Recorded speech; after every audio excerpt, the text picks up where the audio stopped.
Language evolves. When we aren't allowed to say a word in any context, that word retains innumerable power. That word retains innumerable power if we can't say it. Watching speech evolve from acceptable to unacceptable and back, including those who initiate change, when, why, and how. When we watch speech evolve from acceptable to unacceptable and back, we're gazing mechanisms of control in action. For better? Sometimes. So, this is discussing the fact that as human beings, our language evolves. What was said hundreds of years ago, even decades ago, hell, even a couple of years ago, is no longer the parlance for today. Some of these terms are now outdated. Some of them are seen as hateful or negative. Others just, well, they went out of style. So language certainly evolves. But what we're seeing is a lot of cases where we're not allowed to say a certain word. Now, usually somebody will say, as we discussed in the last tweet video about culture of nice, they'll say, well, you want to be more polite. You want to be more polite. And that's why you can't say this word. It's just not the correct decorum for our society, for this particular household, for this business. There are certain things naturally that we just, well, if we use our better judgment, we don't say them, obviously. But that means that the word that we're not allowed to say retains innumerable power. That means high levels of power. It retains a value that, you're not allowed to say it. So because of the scarcity, value is generated with that word. And so people do, I'm not saying that people are looking to say offensive things and that offensive words hold value. But of course, when you're talking about humor, where the off thing in the situation can certainly provide a bit of the engine that can drive the humor. Offensive words can just be funny because they're not supposed to be there. And humor also often involves things that shouldn't be but are. Exaggerations and circumstances that are not normal. And because they're mixing reality up and making it more amplified in terms of entertainment value and interest, of course, it's funny, it's interesting. So language evolves. When we aren't allowed to say a word in any context, that word retains innumerable power. So, of course, when we watch speech evolve from acceptable to unacceptable and back, it really does raise a number of questions, including who initiates the change, why they do it, how they do it, and when they do it. These factors all matter as to we're looking at a situation where people are seeking, of course, money, power, influence, and whatever other things they're striving for. They are using potentially the modern religion of censorship to ensure that the Overton window of acceptable dialogue is smaller and smaller. Now, they might do it on a professional level, a personal level. They might say, hey, you work here, you can't say this, you're under an NDA, you can't use certain things, or you might be under an agreement of some other kind. It's not non-disclosure, but it's something else. In a household, your parents or your friends, your spouse or your siblings, whoever it might be, they will tell you, well, you shouldn't say this, it troubles me. I'm giving you, again, it's being polite, it's being respectful, it's honoring your loved ones to not say certain words. So of course there's situations where people are going to, tell you not to say something. But when it's broader, when it's not just on the micro level, but it's actually on the macro level, when it's not just in the household, but it's society at large, and these mass messaging platforms such as the mainstream media and the internet, social media, and all these places that make it clear that certain terms are no longer allowed. Well, you have to question why. Why are these terms no longer allowed? And of course, they usually give an explanation of hateful conduct or something else. I can't even, you can certainly do the research yourself and leave me a comment below with some of the reasons you've seen censorship online. But usually it has something to do with hate speech, which is not a thing. Check out my video. Hate speech is not a thing on YouTube and BitChute. And they talk about these things that are very amorphous, subjective terms and place them into an objective set of rules called a terms of service, for example, that dictates what you can and can't do, but keeps it broad enough so that somebody at a higher level, of course, these, in the case of social media, they're skirting the line between platform and publisher, but this is the publisher side where they're curating and they are determining what they want to have on their platform, but really those curation rights are those of a publisher. And of course, they have no liability for publishing things that may be illegal or hateful or whatever it might be that people just don't like. They don't have any liability. In fact, they're subsidized by the federal government. And so it's not the same as a platform where you don't have any liability. Publishers should have liability because they have curation rights. It's sort of unbalanced the way it is now. But I do talk about that in a number of my videos. I do a video, I believe it's The Internet is the Modern Public Square. And I talk about Facebook and Twitter, Instagram and YouTube, these massive platforms that have a lot of sway over acceptable dialogue and what is allowed. And because they're so popular, they do, over time, with these narrowing Overton windows of acceptable dialogue, they are directing what is okay and what isn't to say on a grand scale. And frankly, when they get you in that little tunnel there, there's only so many pathways we can go down. When you eliminate words, you say you can't use this word, you can't use that word. You eliminate words across the spectrum, and that narrows the paths you can take forward.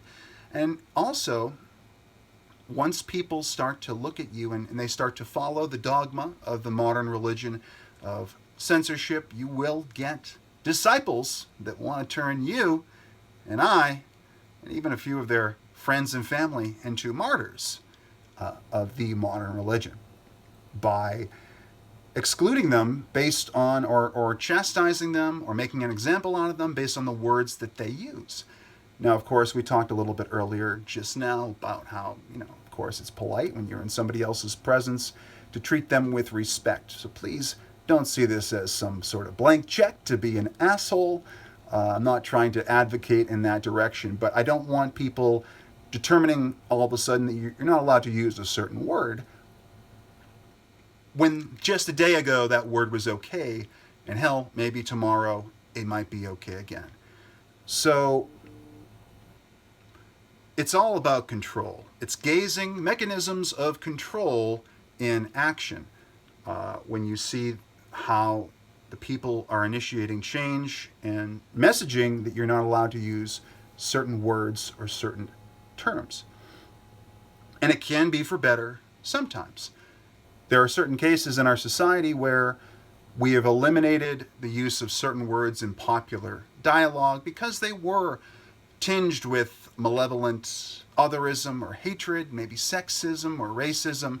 And since we are trying in general to eradicate or slow the flow of racism and sexism and misogyny and misandry and all these things in our society, we are actively trying to create a sense of unity, humankind together. We have had to make some sacrifices to our language because we can't use these terms broadly anymore. And I'm okay with that. I'm sure many of you are okay with that. There are certain cases where you say, okay, well, let's make a judgment call here, and the consensus is we shouldn't be saying this. That's fine. But one case that I saw recently was with and it's the topic on the top of everybody's mind in America and the world at large, and that is coronavirus. Coronavirus is the popular term for it, but over time, we've seen the Chinese government try to change the messaging around coronavirus because they would like to not accept the blame for the virus spreading in the first place, which is totally fine. I would do the same thing if I were in their shoes. And I actually agree we should not be casting blame at this time across the world. We should be trying to fight and destroy this virus and mitigate it, quarantine who we need to, and save human lives. But at the end of the day, with the Chinese government looking to change the window of acceptable dialogue and say, you can't talk about how it originated in Wuhan, China. And you can't call it the Wuhan virus. You can't call it the China virus. And I say, I'll call things whatever the hell I want to. Okay? Now, I don't have any sort of otherist tendency. I just don't want anybody telling us what we can and can't say. That triggers me. I'm frankly rather nigh atheistic on the modern religion of censorship. So, and I know that language evolves. Language evolves. So what I can't say today, perhaps I can say tomorrow. Who decides that? And who decides what the definition of free speech or hate speech should be? The fact is, I don't decide. You shouldn't trust my opinion. It's just my point of view, my perspective. And you shouldn't trust the prophets and popes of the modern religions to guide you unless you'd like to place faith over reason. And I don't judge religious individuals. There's a lot of merit to religion and for the devoutly secular and some secular individuals as well, non-secular individuals. You can, of course, also believe in a modern religion. And I don't judge. We don't judge on this channel. But at a certain point, you do have to stand your ground and push back. And we'll talk about that in one of the next tweets today about standing your ground and not playing the victim. So we see speech evolve from acceptable to unacceptable and back. And those initiating change are the ones in power. And of course, you want to follow the money. If a large government or post-governmental entity is saying, hey, you can't say this, well, they have an incentive. They have money, power, influence, all these different things. And maybe they're coding it, they're giving it moral cover by saying, it's for the better of humankind, it's for the better of the people. If we don't point fingers, if we don't create xenophobia or xenophobia or racism or sexism or whatever it might be, they'll have a moral cover for it. And they might be right. But at the same time, we all speak. We all have the God-given human right of free speech. And we cannot be controlled by other people. It's just not a good road to go down. I'm not going to call it a slippery slope, but it is, it will have, of course, a counterforce to counter the inertia of speech destruction, of language destruction. But once they narrow those paths, once that Overton window is narrowed, those paths are narrowed, it limits where you can go. And then people start to fall in to that code that tells them what they can and can't say. And some people are more susceptible. They're more apt to put faith into that and to continue to allow their neural pathways to be modified. They create blocks. Imagine it as 10 tracks. And those 10 tracks represent all language. Hell, 10 tracks, 10 fingers. How about that? And over time, when people close certain tracks, ultimately you only have 2 or 3, a dwindling number of options. And when you only have a few options, we're easier to control. There's fewer things to account for in terms of probability and possibility. So if we happen to be in, say, for example, a media macro simulation where the media is culturally engineering, Google is culturally engineering everyone you talk to, really all of us, we're all being brainwashed every minute of every single day by ourselves and others. But some of it comes from, within, some of it comes from around us in our physical space, but a lot of it comes through the television set, the radio, the smartphone, the laptop. It comes from the media. Media.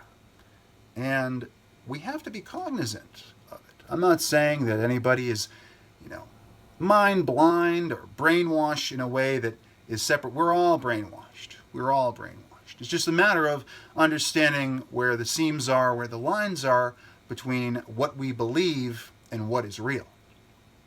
And I like to constantly remind myself and others of that on this channel. It's part of what this is all about. We like to calibrate ourselves and make sure that we are balanced in faith and reason, and frankly everywhere else. Balance is the goal. So we see that the government also tries to initiate change through telling you what you can and can't say sometimes. You'll see it through politicians that try to direct the dialogue, try to create a system where, well, if you say this, you're an otherist, you're a racist. If you say this, you're anti-science, or if you say this, you're pro-science. Obviously, there's both sides to every question and other sides as well, but the two sides in the dualistic manner. But there's a lot of people trying to get us into those 3 tracks. Down from 10, now we have 3 tracks, 2 tracks, and ultimately there's nowhere to go without social ostracization. I might have mispronounced that. But they can't, you start to get locked in. There's only so many paths. And that's where we start to see the real social conditioning come in. Just the other day, I called it the Wuhan virus on Facebook, and a few friends sprung up to chastise me and ask, well, what's your motive for calling it the Wuhan virus? And I said, what are you talking about? It came from Wuhan, China. Isn't that enough? Why do we have to all agree on the same exact term? Why do we have to lock ourselves into that one path forward? Shouldn't we as Americans have freedom, liberty, options? I don't know. You tell me in the comments section below. So, language evolves. Things that were said hundreds of years ago, or even last week, may not be allowed anymore, and we should be aware of why and how.